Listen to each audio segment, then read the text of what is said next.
दोस्तों नमस्कार। दोस्तों, हम में से हर किसी का सपना होता है कि बुढ़ापे में यानी रिटायरमेंट के बाद अपने पैसों के दम पर अच्छी और आरामदायक जिंदगी जीना। तो अगर आप भी ऐसे सपने देख रहे हैं तो पीएफ या फिर एनपीएस में पैसे जरूर लगाएं। पीएफ हालांकि सरकारी कर्मचारी या फिर किसी ऑर्गेनाइजेशन में काम करने वाला का कटता है, लेकिन एनपीएस में कोई भी खाता खुलवा सकता है। आपको बता दूं कि दोनों खातों का मकसद एक होता है। कई लोगों के सैलरी में से हर महीने निश्चित पैसे कटते हैं और पीएफ में डाल दिया जाता है। वहीं कई कर्मचारियों के खातों में से पैसे कट करके एनपीएस में जाता है। तो पीएफ और एनपीएस खाता का मकसद एक है, क्योंकि इन दोनों खातों में जमा पैसे से खाता धारक को रिटायरमेंट के बाद आरामदायक जिंदगी जीने में आसानी होती है। उन खातों से उन्हें नियमित इनकम होती है, लेकिन कई मायनों में दोनों खातों में अंतर भी है। जैसे पीएफ ईपीएफओ द्वारा संचालित होता है और हर साल इस पर मिलने वाले ब्याज की दर तय की जाती है। वहीं एनपीएस पीएफआरडीए द्वारा संचालित होता है और पीएफआरडीए द्वारा मान्यता प्राप्त फंड मैनेजर ही इस फंड में जमा पैसे को कई जगहों पर निवेश करते हैं। जो एनपीएस के पैसे हैं वो शेयर बाजार के मूवमेंट पर निर्भर करता है, जबकि पीएफ का पैसा पूरा शेयर बाजार में नहीं लगाया जाता है। एक तरह से ऐसा माना जाता है कि शेयर बाजार में लंबे समय में ज्यादा रिटर्न मिलने की उम्मीद रहती है। तो इस तरह से पीएफ और एनपीएस में कुछ फर्क है। 2004 के बाद से सरकारी कर्मचारियों के लिए एनपीएस अनिवार्य किया गया। हालांकि 2009 के बाद प्राइवेट कंपनियों के कर्मचारियों के लिए भी एनपीएस में पैसे लगाने की मंजूरी दे दी गई है। तो इन दोनों में फर्क आपने जाना। अब मैं आपको एक और बात बता देता हूं कि पीएफआरडीए ने पीएफ अकाउंट से एनपीएस अकाउंट में पैसे ट्रांसफर करने की मंजूरी दे दी है। यानी अगर आप चाहते हैं कि आपके पीएफ में जो रिटर्न मिल रहा है या पीएफ का जो पैसा है उसी से आपका पैसा आपके एनपीएस अकाउंट में ट्रांसफर हो जाए, तो आप ऐसा कर सकते हैं। इसकी मंजूरी दे दी गई है। तो सवाल है कि पीएफ अकाउंट से एनपीएस अकाउंट में पैसे कैसे ट्रांसफर करना है, वो जानना है। तो इस एपिसोड में मैं आपको पूरी जानकारी दे रहा हूं। आपको बता दूं कि एनपीएस में दो तरह के खाते खुलते हैं, एक टीयर 1 और दूसरा टीयर 2। टीयर 1 खाता खोलना जरूरी है, टीयर 2 खाता खोलना जरूरी नहीं है। टीयर 2 खाता एक तरह से सेविंग्स अकाउंट के जैसा ही होता है। जो व्यक्ति टीयर 1 खाता खोलेगा उसी को टीयर 2 खाता खोलने की अनुमति रहती है। तो इस तरह से एनपीएस में टीयर 1 खाता खोलना जरूरी है अगर आप पीएफ का पैसा एनपीएस अकाउंट में ट्रांसफर करना चाहते हैं तब, या फिर एनपीएस में आप रिटायरमेंट फंड जमा करना चाहते हैं तब। तो चलिए हम आगे बढ़ते हैं।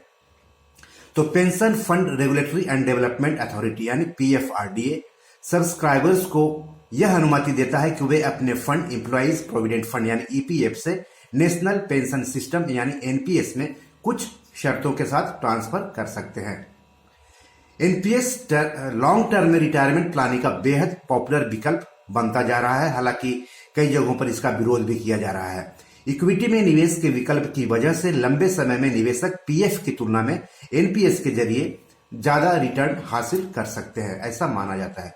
वहीं इस पर इनकम टैक्स बेनिफिट भी मिलता है। ऐसे में यह जानना चाहिए कि ईपीएफ से कोई सब्सक्राइबर अपना फंड कैसे एनपीएस में ट्रांसफर कर सकता है। तो पहले आप एनपीएस के फायदे समझ ले। इक्विटी में एक्सपोजर होने की वजह से लंबी अवधि में एनपीएस के जरिए पीएफ की तुलना में रिटर्न ज्यादा मिल सकता है, ऐसा जानकारों का कहना है। अगर महंगाई दर देखें तो एक समय के बाद किसी को भी रिटायरमेंट के बाद अच्छे खासे पैसों की जरूरत होगी। ऐसे में लॉन्ग टर्म गोल के लिए एनपीएस बेहतर विकल्प हो सकता है। और रिटायरमेंट के बाद तो पैसों की जरूरत भी और ज्यादा बढ़ जाती है, क्योंकि हेल्थ प्रॉब्लम शुरू हो जाती है और इलाज में बहुत ज्यादा पैसा खर्च होता है। और आपको बता दूं कि जो महंगाई दर के आंकड़े जारी किए जाते हैं उसमें इलाज पर आने वाले खर्च शामिल नहीं होते हैं। और ऐसा माना जाता है कि हर साल 20% की दर से हेल्थ सेवा की महंगाई बढ़ रही है। तो ऐसे में ज्यादा रिटर्न वाले निवेश साधन में पैसे लगाना हमारे लिए अच्छा रहेगा।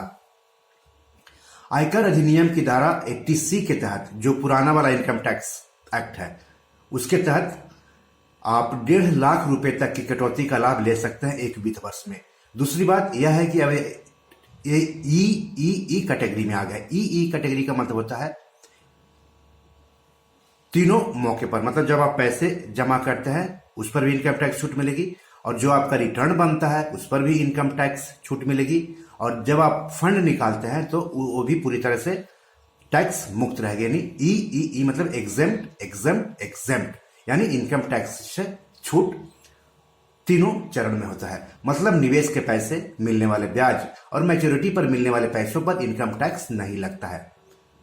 इसके अलावा आप सेक्शन 80C 1B के तहत अतिरिक्त 50,000 रुपए तक की कटौती का लाभ ले सकते हैं। अगर आप अपने रिटायरमेंट के लिए जोड़े जा रहे फंड पर ज्यादा रिटर्न चाहते हैं तो ईपीएफ को एनपीएस में ट्रांसफर कर सकते हैं, ये आपके चॉइस पर है।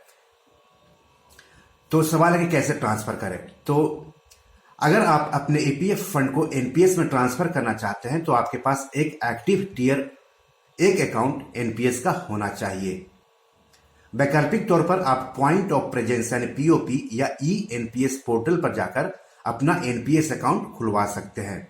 एनपीएस अकाउंट खुलवाने के लिए आप npstrust.org.in पर जा सकते हैं।